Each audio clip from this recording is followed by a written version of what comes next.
What kills the connection that people have? All right, let's say you really want to have friends, or you already were creating a good connection with a friend. It could be a man or woman, wherever it is. Let's say you had a really good connection, things were getting good, you were starting to create some trust, some connection, some understanding, some familiarity, some common ground, okay?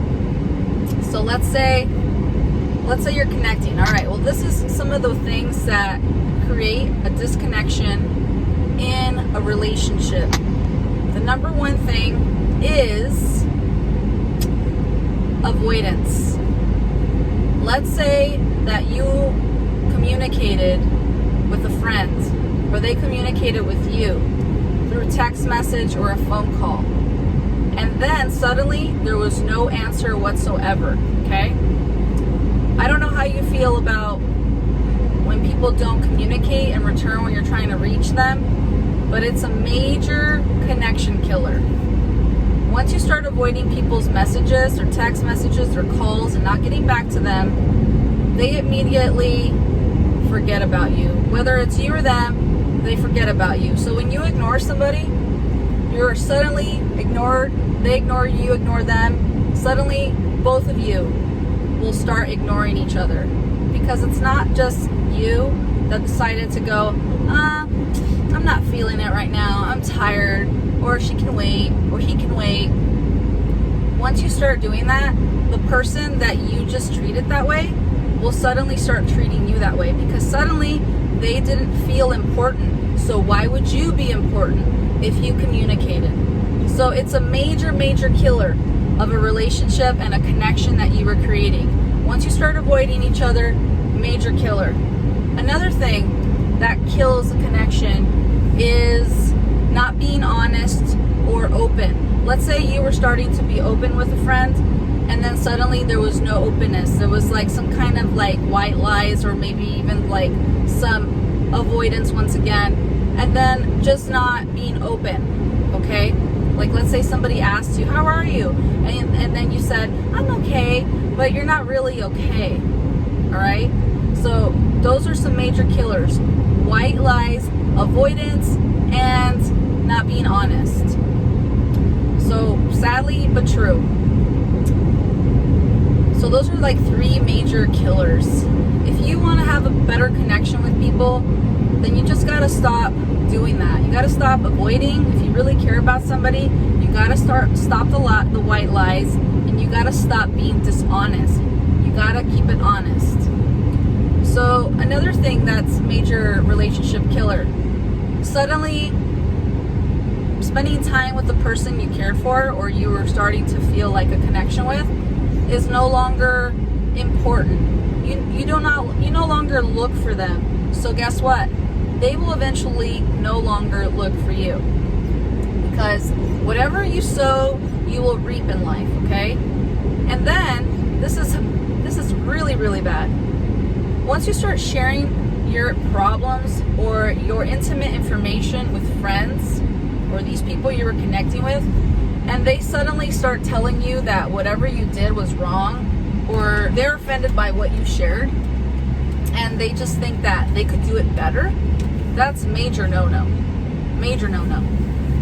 If no one asked you for advice, and you just spill out the advice, and you didn't ask for any advice, or you said, I got this, but then the person continues to push their way into your life, major no-no. You don't do that to people. You give people space. Always give people space and a sense of control of their own lives. Always.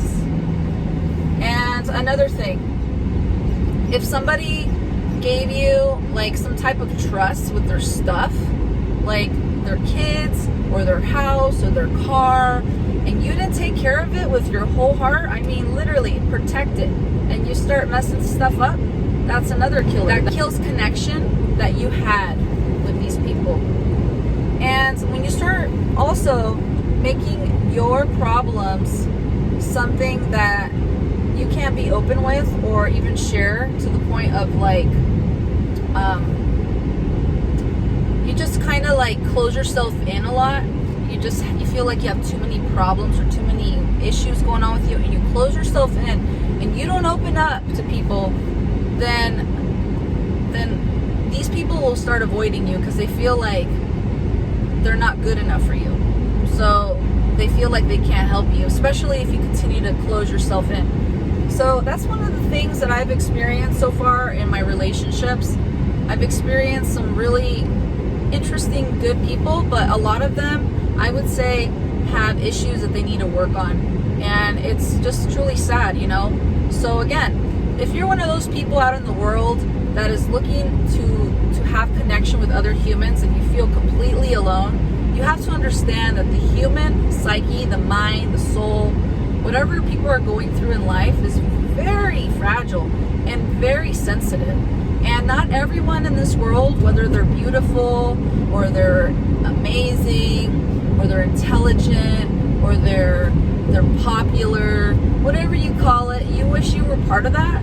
You have to understand the human is very, very technical. It's technical, it's precious, it's mysterious, it's stuff that you just can't really comprehend unless you really spend time with these people. And even if they let you in, again, it's like any relationship. You can learn things about God, you can learn things about your mom, your dad, the stranger down the street, the person on the side of the road. You can learn, and then you'll understand that they have parts of them that are very technical and very different. And it takes time to connect with people. Once you start connecting with them, you got to be very careful how you communicate, how you treat them, what you do around them, and make sure that you are always respectful of their space. Everyone needs their space and their sense of their own identity to be